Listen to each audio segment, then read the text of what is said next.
जय माता दी मित्रों, हमारे यूट्यूब चैनल में आपका हार्दिक स्वागत है।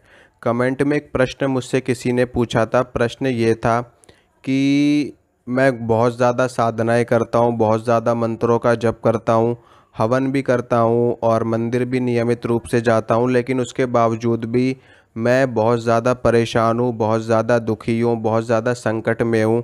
तो ऐसा क्यों है? तो आज इसी विषय पे बात करेंगे। देखिए मित्रों, जब हम पूजा पाठ करते हैं, हवन करते हैं, मंत्रों का जप करते हैं, तपस्या करते हैं या फिर कोई भी आध्यात्मिक क्रिया हम लोग करते हैं तो हम दुखी होते हैं। क्यों होते हैं? इसके पीछे बहुत बड़ी वजह है, बहुत बड़ा कारण है। सबसे बड़ा कारण तो ये है कि हमारे जो पूर्व जन्मों के संस्कार होते हैं, पूर्व जन्मों के हमारे जो पाप कर्म होते हैं, जिसके कारण से हमें बार बार 84 लाख योनियों में भटकना पड़ता है और बार बार मनुष्य का जीवन मिलने के बावजूद भी हम अपने असली लक्ष्य को प्राप्त नहीं करते हैं और दोबारा से पाप कर्म करके, दोबारा से भोग में पड़ के, दोबारा से तरह तरह की चीज़ें करके हम दोबारा से इन्हीं चक्करों में, इन्हीं योनियों के चक्करों में पड़ते हैं और फंसते हैं बार बार। तो जब हम ईश्वर की उपासना करते हैं, ईश्वर की भक्ति करते हैं, तो होता क्या है कि वो हमारे जो पूर्व जन्मों के पाप कर्म होते हैं उनको वो नष्ट करने लगते हैं। ठीक है। तो जब वो उनको नष्ट करने लगते हैं तो हमारी जितनी भी साधना होती है, हमारी जितनी भी हमारी पूजा पाठ भक्ति जप तप जो कुछ भी होता है, वो सारी ऊर्जा, वो सारी एनर्जी उन पाप कर्मों को नष्ट करने में लग जाती है। यानी कि जितनी ज़्यादा हम पूजा करेंगे, वो हमारी सारी की सारी पूजा, सारी की सारी साधना उन पाप कर्मों को नष्ट करने में लग जाएगी, उनमें वेस्ट हो जाएगी। तो जब हमारे सारे पाप, हमारे सारे संताप, हमारे सारे बुरे कर्म सदा सर्वदा के लिए नष्ट हो जाएंगे, बिल्कुल शून्य हो जाएंगे, तो उसके बाद से जो हम साधना करेंगे, जो हम पूजा पाठ करेंगे, उसके प्रभाव से हमें सुख की प्राप्ति होगी। उसके प्रभाव से हमें भगवत भगवत दर्शन होगा, हमें ईश्वर की प्राप्ति होगी, हमें माँ आदि शक्ति जगत जननी के दर्शन प्राप्त होंगे और उनके लोक में जाने का हमको अवसर प्राप्त होगा। ईश्वर के दर्शन भी इसी कारण से लोगों को नहीं हो पाते, क्योंकि जो लोग कहते हैं हमने तो 20 साल तक मंत्रों का जप किया, हमें सिद्धि प्राप्त नहीं हुई, हमने 15 साल तक मंत्रों का जप किया, हमें सिद्धि प्राप्त नहीं हुई। तो उसके पीछे भी वजह यही होती है कि जो हमारे संस्कार होते हैं पूर्व जन्मों के, या इस जन्म में भी जन्म से लेकर के अब तक जो हमने कृत्य किए हैं, जो हमने पाप कर्म किए हैं, जो हमने लोगों को गालियाँ दी हैं, जो हमने लोगों का अपमान किया है, जो हमने पाप किया है, जीवों की हत्याएं करी हैं, ये सारी चीज़ें कहाँ जाती हैं? ये सारी चीज़ें आपके कर्मों में ही ऐड होती हैं। इन सब का हिसाब, इन सब का लेखा जोखा होता है भगवान के पास। तो इसीलिए जब हम साधनाएं करते हैं, तपस्या करते हैं, तो ये सारी चीज़ें हमारी धीरे धीरे नष्ट होने लगती हैं। और जब ये पूरी तरह से नष्ट हो जाती हैं तो उसके बाद में एक बार भी मंत्र का जप अगर आपने कर दिया तो तत्काल आपको भगवत दर्शन हो जाएंगे, तत्काल आपको ईश्वर की प्राप्ति हो जाएगी, तत्काल आपको सिद्धि प्राप्त हो जाएगी। तो आपको बिल्कुल भी घबराना नहीं है, बिल्कुल भी चिंता नहीं करनी है। बस आप लोग ईश्वर की भक्ति में लगे रहो। धीरे धीरे करके आपके सारे पाप कर्म नष्ट हो जाएंगे और आपको जो भी अभी दुख झेलने पड़ रहे हैं, आगे जा कर के वो परम सुख में बदलने वाला होता है। देखिए, होता क्या है कि जब हम किसी पर्वत की चोटी पर चढ़ रहे होते हैं तो रास्ते में हमें बहुत सारी बाधाओं का सामना करना पड़ता है। ठीक है, हम थकते भी हैं और हमें तरह तरह की चोटें भी लगती है, हम गिर भी सकते हैं, हमें अपार कष्ट झेलना पड़ता है। लेकिन जब हम उस पर्वत की चोटी पर, उसके शिखर पर पहुंच जाते हैं तो हमें अपार सुख का अनुभव होता है।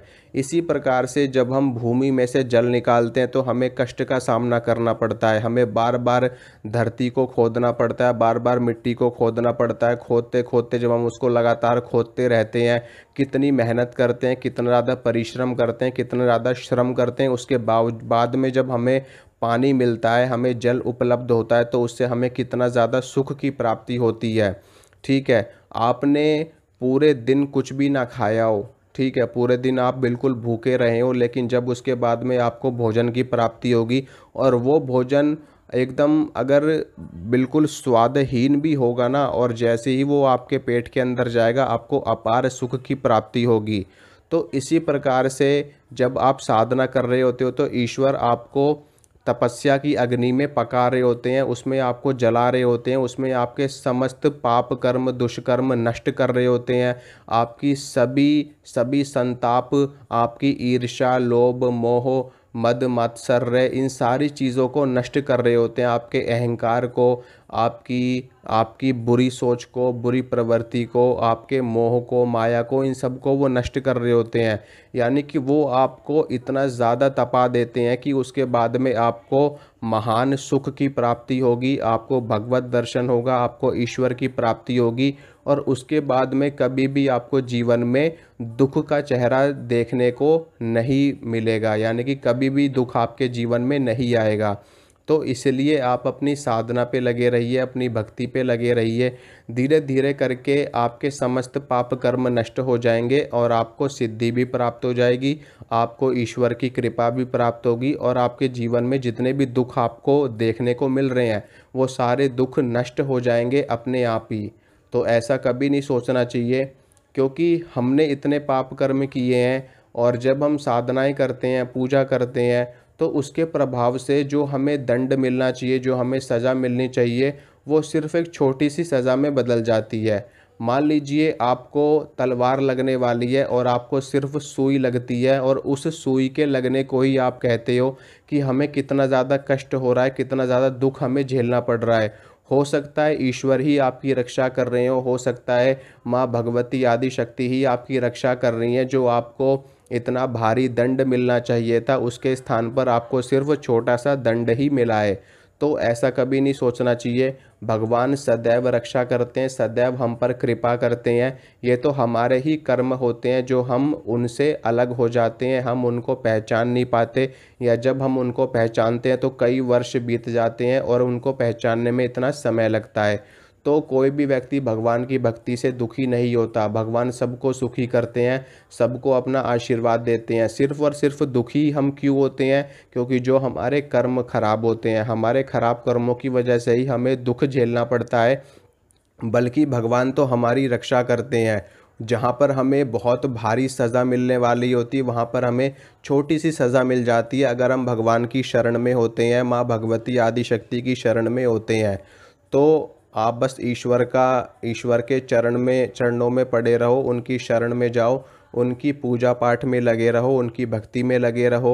आपको एक ना एक दिन अवश्य सफलता प्राप्त होगी, और जीवन में जितने भी संकट है, जितने भी दुख हैं, वो सभी समाप्त हो जाएंगे, और आप भी सुखी हो जाओगे, आपका परिवार भी सुखी हो जाएगा। तो आशा करता हूँ मित्रों, जो जानकारी मैंने आपको दी है आप उससे संतुष्ट होंगे।